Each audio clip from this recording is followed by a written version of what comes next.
बिस्मिल्लाहिर्रहमानिर्रहीम, अस्सलाम वालेकुम। क्या हाल है आप सबके? उम्मीद है सब खैरियत से होंगे, खूब मज़े में होंगे और इन्जॉय कर रहे होंगे जी। और देखिए ज़रा हमारे पास मौसम किस तरह से तब्दील हो रहा है। इतनी गर्मी थी कि मैं आपको क्या बताऊँ, बहुत गर्मी। हाँ, सुनने में अजीब लगता है कि आप कनाडा में रहते हैं और गर्मी की दुहाइयाँ दे रहे हैं, पर यकीन माने जब गर्मी पड़ती है तो फिर बहुत पड़ती है। तो बस जी, सारे फ्रेंड्स कह रहे थे कहीं बैठें, कहीं मिलें, मगर बच्चे अपनी अपनी जगह मसरूफ़। किसी के बच्चे के पेपर हैं, किसी के बच्चे की जॉब है, कोई बच्चा जो है वो किसी और एक्टिविटी में इन्वॉल्व है। तो हो ही नहीं पा रहा था कि सारे मिल के बैठ जाएं। तो हमने सोचा कि बस सारे पेरेंट्स मिल के बाहर चलते हैं और मज़ेदार खाना खाते हैं।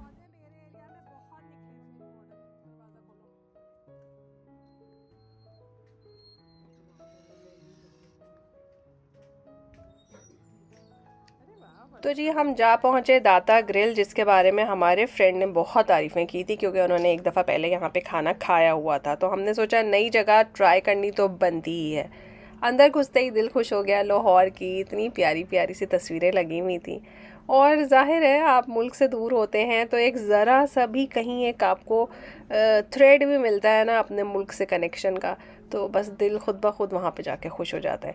मेन्यू बड़ा ज़बरदस्त था, मज़े मज़े के उनके नाम थे, रोटी शोटी, बीच की बात, ज़रा हटके तो ज़रा चक के तो आग पे धमाल।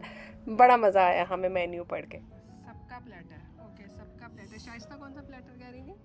फैमिली प्लेट है। Mega platter, meat feast.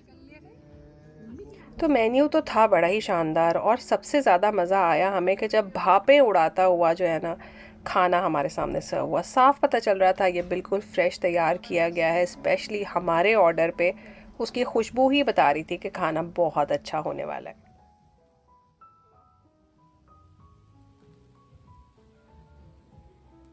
अपने शहर में सबसे ज़्यादा जो मैं मिस करती हूँ ना, वो गर्मा गर्म रोटियाँ और नान को मिस करती हूँ। और इनके बटर नान बहुत सॉफ्ट थे, बहुत अच्छे थे।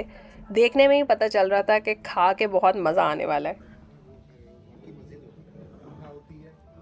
तो बस जी खाना आने की देर थी तो जो हजरात बाहर खड़े होके गप्पे लगा रहे थे वो भी आ गए।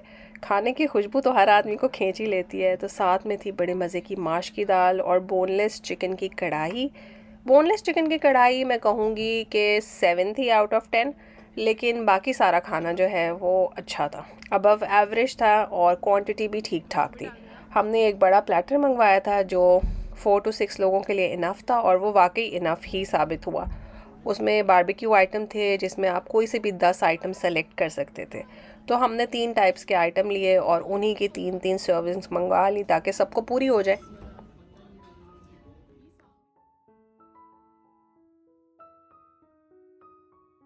और यहाँ पे देखिए जी, ये है कढ़ाई और साथ में थी माश की दाल।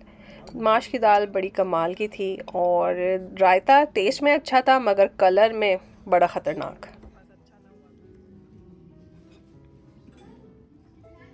तो जी अल्हम्दुलिल्लाह खाना माशाल्लाह अच्छा था। ओवरऑल एक्सपीरियंस 8 आउट ऑफ 10 तो मैं ज़रूर दूंगी इसको।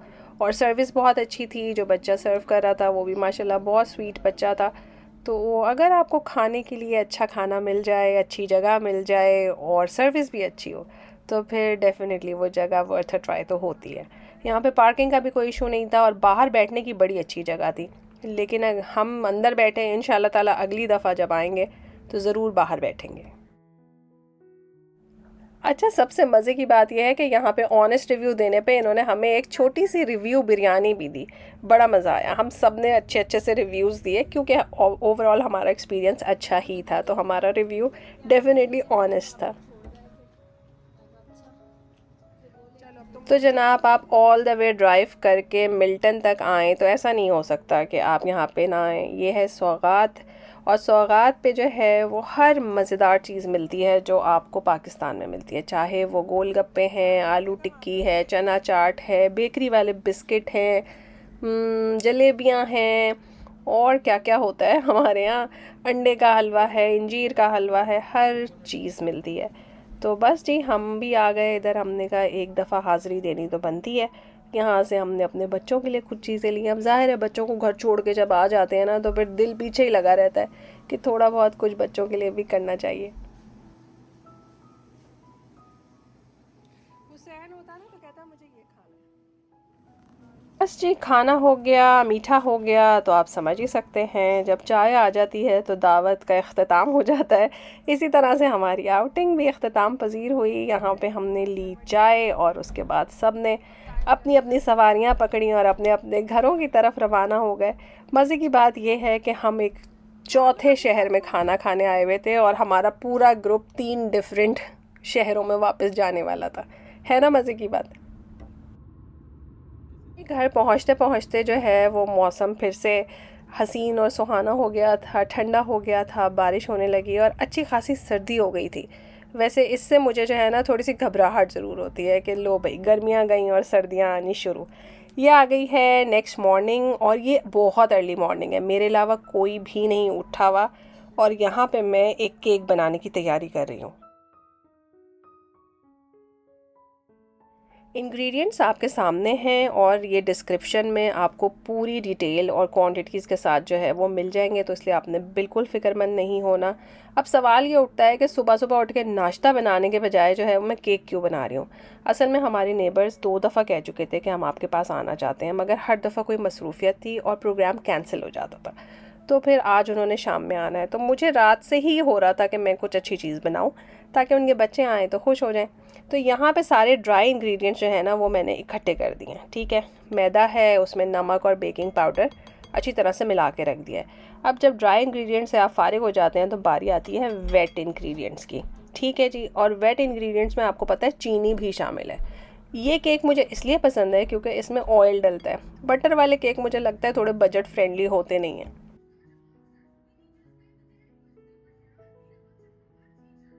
तो जनाब हम बनाने लगे हैं यहाँ पे पाउंड केक। अच्छा, पाउंड केक हम बना रहे हैं वनीला पाउंड केक, लेकिन इसी रेसिपी से आप लेमन पाउंड केक भी बना सकते हैं। अगर आप इसके अंदर एक टेबल स्पून भर के लेमन एसेंस डाल देंगे तो वो लेमन पाउंड केक बन जाएगा।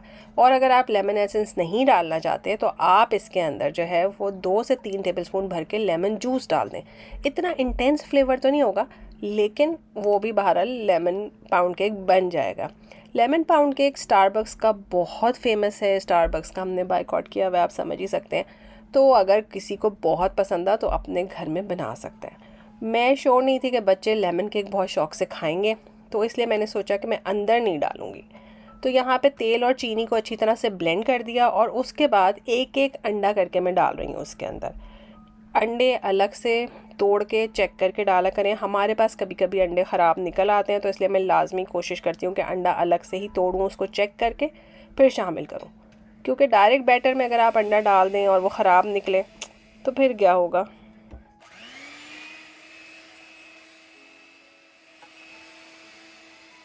अमूमन पाउंड केक जो है ना वो थोड़े से टफ़ हो जाते हैं अगर सही से ना बनाया जाए, तो इसलिए मैंने इसमें डाला है आधा कप दही। साथ में मैंने डाल दिया है वनीला एसेंस और साथ ही मैं इसके अंदर आधा कप दूध भी डाल रही हूँ और वार्म मिल्क है। बेकिंग का असूल है, हर चीज़ जो है वो रूम टेम्परेचर पे होनी चाहिए, कुछ भी ठंडा मत डालिए।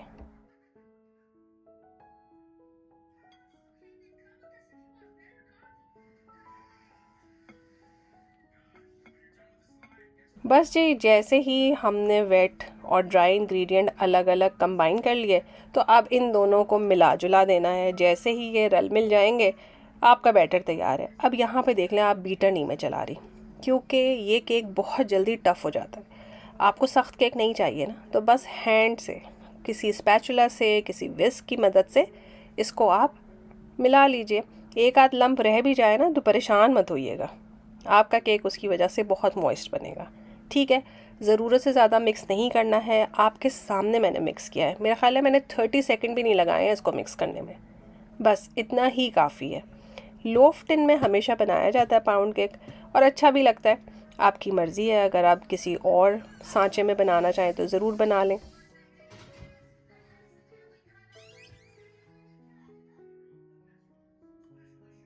तो जी उसको मैंने रखा अवन में और यहाँ पे आप देख लें एक पूरा सालन वाला जो होता है ना चमचा, वो मैंने भर के लिए आइसिंग शुगर और उसमें मैंने 1 टीस्पून डाला है लेमन जूस। अच्छा, 1 टीस्पून लेमन जूस जो है ना वो उसको अच्छे से मिक्स नहीं कर रहा था, तो अब आप देखिए मैं कितना पानी डाल रही हूँ, मतलब ये हाफ़ टी स्पून भी नहीं है। तो बहुत आपने थिक ग्लेज़ बनाना है और इस ग्लेज़ का फ्लेवर जो है ना वो लेमनी होगा। तो आप समझें कि आपके पाउंड केक में कहीं ना कहीं लेमन का फ्लेवर आ जाएगा। अच्छा, आपको लेमन फ्लेवर नहीं पसंद ना, तो आप इस स्टेज पे एक ड्रॉप वेनिला एसेंस भी डाल सकते हैं। और अगर आप ना डालना चाहें तो भी शुगर और पानी का जो मिक्सचर है वो टेस्ट में बहुत अच्छा लगता है। तो जी बस केक अवन में जाने की देर थी, हुसैन साहब भी उठकर आ गए, तो मैं और हुसैन ही थे। उन्होंने कहा मैं खाऊंगा फ्रेंच टोस्ट, तो यहाँ पे बन रहा है उनके लिए फ्रेंच टोस्ट। आप में से कितने लोग बचपन में फ्रेंच टोस्ट शौक से खाते थे? हम तो बहुत शौक से खाते थे और मुझे उसका क्रस्ट बहुत अच्छा लगता था। लेकिन इतनी अजीब बात है कि हुसैन जो है वो क्रस्ट नहीं खाता, तो फिर मुझे उसका क्रस्ट काट के ही उसके लिए फ्रेंच टोस्ट बनाना होता है। अगर आप इसको बटर में बनाएं ना तो भी इसका टेस्ट बहुत अच्छा होता है, लेकिन बहरहाल हमने ऑयल में ही बनाया है। बहुत ज़्यादा ब्राउन वो नहीं खाता, लेकिन मैं अपने लिए जो है वो अच्छे क्रिस्पी और ब्राउन करके तभी फ्रेंच टोस्ट खाती हूँ, फिर ज़्यादा मज़ेदार लगते हैं।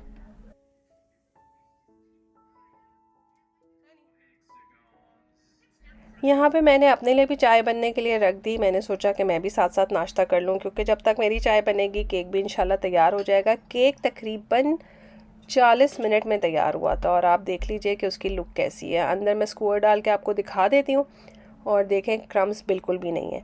अच्छा, इस केक को मैंने मुकम्मल तौर पे ठंडा करने के बाद ऊपर से ग्लेज़ लगाया था। अगर आप चाहें तो गर्मा गर्म पे भी डाल सकते हैं, लेकिन उससे शुगर मेल्ट हो जाएगी। और थोड़े से मैंने ऊपर से वॉलनट्स चॉप करके डाले ताकि वो ग्लेज़ के साथ चिपक जाएं। फिर उसके बाद हमारे बच्चों को ऐसा लगा कि ये ग्लेज़ भी कम है और वॉलनट्स भी कम है, तो मैंने दोबारा थोड़ा सा और ग्लेज़ बनाया, दोबारा थोड़े से और वॉलनट्स ऊपर से लगाए, और फिर से उसको ड्रिज़ल कर दिया ताकि ज़रा ज़्यादा ग्लेज़ लग जाए और खाने में मज़ेदार लगे। तो आई होप कि ये रेसिपी आपको पसंद आएगी इंशाल्लाह ताला।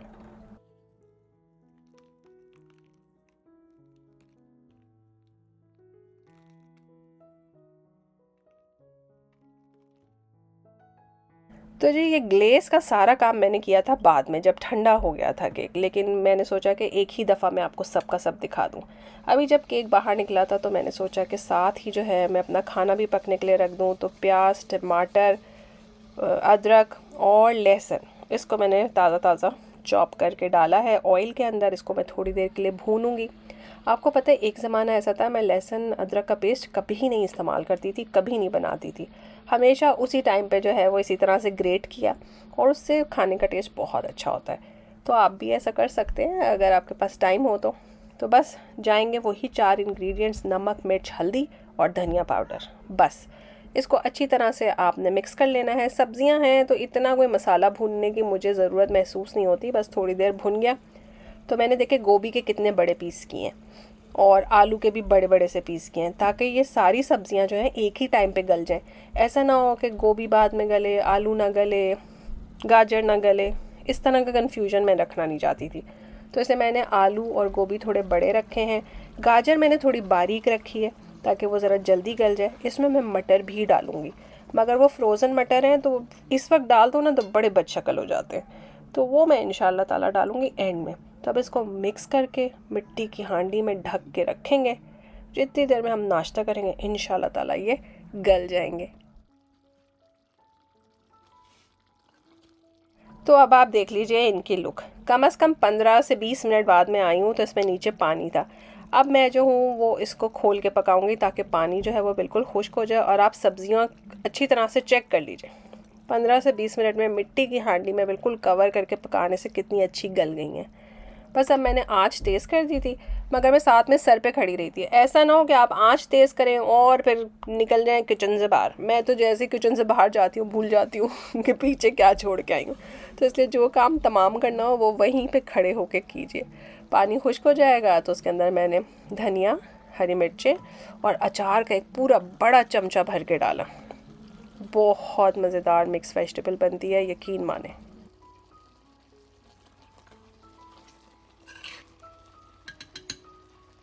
अब आ जाते हैं कुछ जादू की तरफ। थोड़ा सा भुना हुआ कुटा हुआ ज़ीरा, थोड़ा सा भुना हुआ कुटा हुआ धनिया पाउडर, बस ये 2 चीज़ें आपने इसके ऊपर डालनी है। थोड़ा सा लेमन जूस डालिए और इसको बंद कर दीजिए। चूल्हा भी बंद कर दें। हांडी इतनी गर्म है कि वो फिर भी हल्के हल्के से अंदर पकता ही रहेगा।